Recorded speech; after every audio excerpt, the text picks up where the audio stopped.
Today is Thursday, May 22nd, 2025, and we have changed up our plans today. So we are at the Shelburne Trail off of Connor Brook Road, which is off of Route 2, almost to Maine. Connor Brook Road, you come in and it's about 1/10 of a mile of pavement, which is in pretty bad shape. Not horrible. You can get through it with a sedan, I'm sure. But you just have to be a little bit careful just at the beginning. And then the road is like a beautiful dirt road. And there's a little bit of parking right here at the trailhead. There's a gate. You can't drive any further. And right around the corner right there is a large parking lot. We drove all the way up to Stark. We thought that the weather's going to be bad today. And looking at the radar, it looked like it might not be raining up there until like 1 o'clock. And we might have some views if we stay kind of low. So we thought we would go up there and do Victor Head and the old Summer Club trail out towards South Percy Peak. But it was raining as we were driving up there and everything was really low clouds and it just was like, ugh, yuck. So we came over to Shelburne and we're going to do the Shelburne Trail. The portion that goes up to the junction with the Kenduskeag Trail, because we've done the rest of it. We just need this 4-mile segment.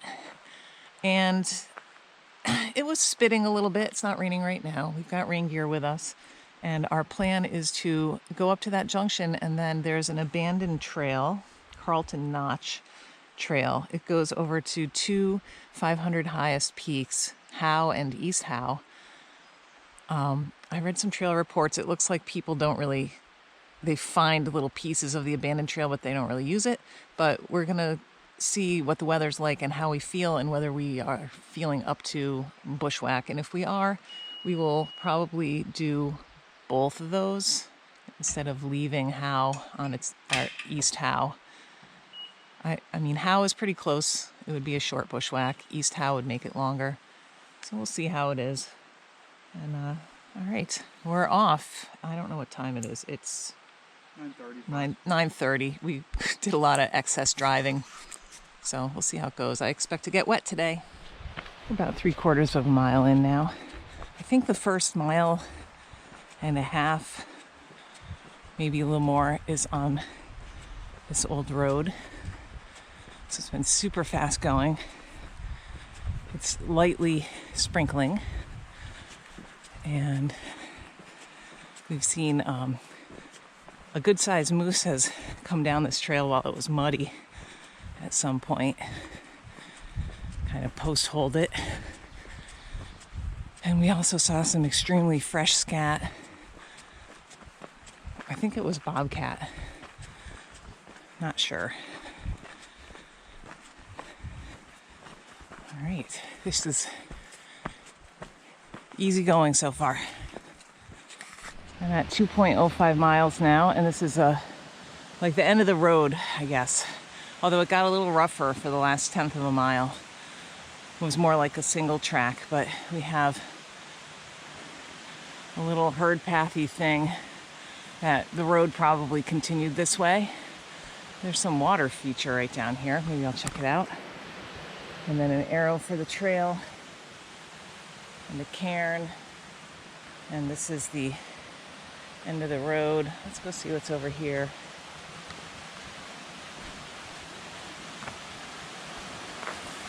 It looks like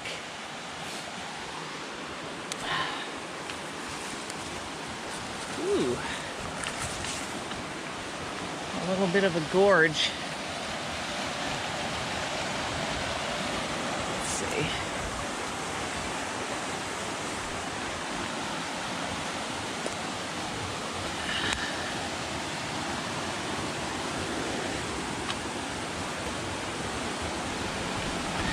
There we go.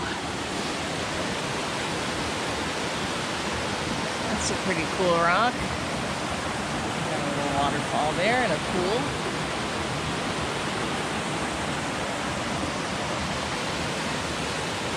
Okay, I think that might be Connor Brook. Not positive. I'm gonna pop right up to the trail right there. This is our first crossing of Connor Brook. I think there are 4 of them. And that is a really pretty pool right there. We're going to be going right up here. All right, it looks like easily rock hopped. Okay, we just did that water crossing back there. And now we're walking next to Connor Brook, and there's a really nice waterfall that you can see from on the trail right here. This is the better cascade. I think that there's a herd path down. There's definitely a herd path down, but I don't know. This is nice too, but that one's really nice. I don't know if we'll be able to get a good view. I don't either. There's definitely, ooh, hey, a blaze. It's the first blaze I've seen. There's definitely people have gone down right in here, but I don't really see the point to that. I guess if you wanted to get water, you could do that. So we're like 3.2 miles in on this 4-mile section of trail. And it's been really easy going. The trail is in good shape. It's been a few blowdowns, but you did not have to go around them. You could go over them pretty easily. So we cleared a couple smaller things, but there are some larger ones. Starting about 2.9 miles in. We are 3.93 miles in, so very close to the junction that we're aiming for. And I believe this is the last water crossing, or water. We just came from here, which is a part of an abandoned skidder road or something, very wet. And then there's like a little step over here, and there's a little waterfall, which I'm sure probably doesn't run very much normally. And we are right at the edge of a cloud now. All right. Gonna go up to our junction, then we'll figure out where we're going from there. Okay, we are at the intersection now with Shelburne Trail and Kenduskeag. If you go this way on Kenduskeag, it takes you to Shelburne Mariah, a 52 with a view. And then from there you can continue on over to the junction with Rattle River and go to Middle Mariah. And if you go this way, it will take you out to the Wild River Campground, or Wild River Trail. You have to do a big water crossing, like big. So you don't want to do that now. And also you can't drive in there anymore because that road washed out 2 seasons ago, I think, and they haven't repaired it. So that's thrown a wrench into that end of the Wild River Wilderness. All right, the abandoned trail is on, it's called the Carlton Notch Trail. It's on the 1930 historical map. So you see those 2 red dots are where we want to go, and there's a trail between them and a trail from where we are to Howe, in theory, and it would go right up this hill. So we're gonna see. I mean, I saw some posts, older posts, that people found pieces of the trail. They found like a couple cairns up on Howe, I think it was. I don't know. I didn't research because we didn't know we were going to be doing this today, or I would have researched. There's a website that has information about abandoned trails and why they were abandoned and how long they were open and when they were abandoned. That kind of thing matters. So I don't know if this was abandoned in 1934 or if it was closed in 1985. You know, I assume it was early. So it's probably been closed for like 100 years. So I have no idea what that means in terms of what will be visible. Some trails are still easily followed and some are not. Most are not. So we'll see. We'll see how it goes. It's an adventure and it's not raining yet. We're on the bushwhack out to Howe, and look at that. That is a cairn.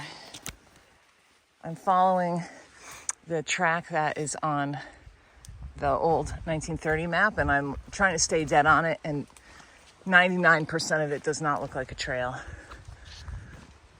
There's another cairn. I wonder if that was supposed to mark like a tricky spot. It didn't seem like it. Okay, I have to just blowdowns, huh? I think maybe we should go right in there. Let me look at my map. All right, we're most of the way there now. We made it over to Howe. It has a canister. I haven't opened it yet. It's another kind of small canister. We're in a cloud. There's a cairn there. There's a cairn there. Cairns all over up here, and there are multiple ledges with views. There was one that felt like it was as high as this, back a little bit right there, and it had 360-degree views. Of course, our views are extremely limited. I can see a little bit of the lower valley out there, but that's about it. So here it is. Let's go open it up and see who's been here and when. Okay, but just do it. Do that after. All right. It's not raining, but it's, oh boy, yeah, it's jammed in there. It's breezy. We're wearing our rain gear.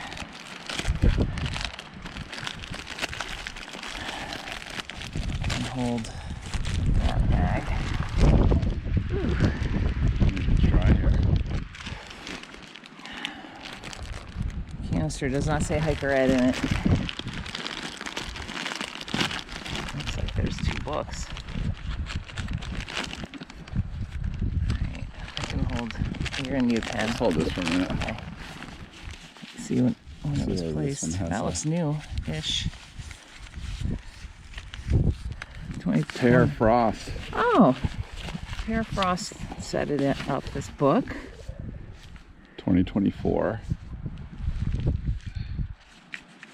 Okay, so he just left the old book in here. Okay, so 2.8. That's the latest one. 2.8. Okay. Nice. Okay. Very nice. Can you hold that? Yep. Thanks. We are still bushwhacking our way over to East. We just came over a bump.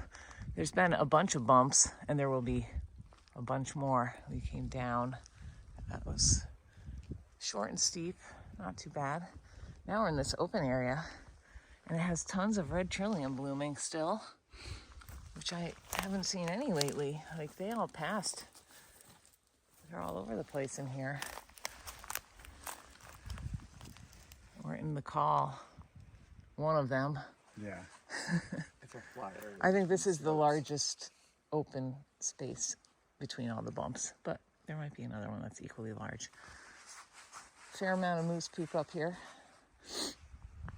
All right. And we're still trying to stick to the abandoned trail. I think it's not bad. I mean, you wouldn't know there was a trail at all. You can't follow it if you don't have a map. Yeah, but if you have the map, you can kind of stay on it. It's not been bad. Okay, keep going. Hopefully I won't eat my words on this next section. We are still following along the abandoned trail that we just came down through, like a cliff band, but we didn't have a problem because we were following the old trail. And this is actually like the first trail work that we've seen right here. There's like an edge, like a retaining wall. There were some steps. I think those were actual steps too, right above this. Sky is obviously cloudy. It's not raining, and we are low enough now that we're not inside the cloud. We can see the neighboring peaks around us. And we're gonna head down here, and then I think the trail is gonna turn to the left. I'll have to check my map. Up to the summit of East Howe. Pretty much followed the trail the whole way. It was not really any, if you didn't have the map, I don't know that you'd be able to pick it out. I doubt it. But if you did have the map and you could kind of guide yourself that way, I think it actually was clearer and was faster and more efficient. So that was good. This, however, is off of the old abandoned trail, so you have to bushwhack up to it. And there's like a little false summit bump back here. That's like an open ledge, and it seemed, you couldn't see this bump. It seemed just as high, but this is the bump that has the canister on it. Canister, it was random pieces of paper, all in random order. So I saw as early as 2000, I saw 2010, 2014, 2017, 18, 19. I didn't see anything from the 2020s. There is a brand new little booklet in there. So we're the first people to sign in on the new booklet. And I think that the original, I did find one, a piece of paper that looked like it was the front page to whatever the original booklet was, and it was placed in 2000. And it had some White Mountain names that you might recognize, like Charlie and Nancy Foote were out here in 2014, and Zach Porter was out here twice that I saw. He does a lot of trail reports. What is it? Zach Cold River Camp Cook? No, Cold River Camp Cook is his name. Who else? I think I saw Liam Cooney's. I didn't read the whole thing. It was very long. Anyway, Brian Cudahy, I think, was in there. All right, we're gonna head out. Not using the abandoned trails. The Carlton Notch Trail continues. It goes way out of the way. We're not going to go that way. So we're going to head due north. Yeah, more or less. More or less due north. So I'm going to let John lead us out, and this will be pure bushwhacking. Now, also, this is literally right at the summit. We got moose. Sign the book. And moose. But I didn't see or hear any moose, and those are obviously old. Lots of baby moose kind of in the call before we started up here too. Moose droppings. And out behind here, hey look, there's like mountains out there. I didn't even check to see what they are, but it's an obstructed view. I don't even know which way I'm headed right now. Is that looking north? I don't know. Check. Either. No, it's looking south. Right? It's looking east South. by northeast. Oh, okay. Clearly I know not which way I'm headed. That's east. Really? Yep. Oh yeah, east, Maine. Yes, okay. North is that way. Yep. Okay. We're gonna head down. Wish us luck. Still no rain. Okay, we're finishing up our bushwhack now, coming off of the north side of, what was that? East Howe. It was pretty open. I'm gonna sneeze. Oh boy, pollen. There was some pretty high hobble bush right near the top, but then after that, it was pretty good. We hit one spot that had really big conifers in it, and they were awesome. It was like nothing on the ground. Open pine. Yeah, totally open pine. Unfortunately, we couldn't follow that for very long because John's using slope angle to make sure we don't walk off any cliffs. And there was a huge cliff band right below that, so we had to kind of side hill through it. But I recommend using slope angle if you have it. Gaia has it. I don't know about Caltopo or anything else, but it's good. This is, I think, Connor Brook, and we're less than 1/10 of a mile from the road. I could hear Connor Brook as we walked along the road. I think you could hit it with a rock. I think we could hit it with a rock too. So we're gonna just step across here, and I think we can easily get up right there. Or right there. Yeah, either place. And then we should be on the road and heading back. I think we'll be about a mile from the car on the road. So, yeah, that was very enjoyable. We're almost 6 hours in now and 8 miles. All right, we did it. Back at the car. 6 hours and 17 minutes. 8.75 miles. That was excellent. No rain on us, which I cannot believe. Radar was not looking good, but very enjoyable day. Knocked those two 500 highest off. and finished up the Shelburne Trail.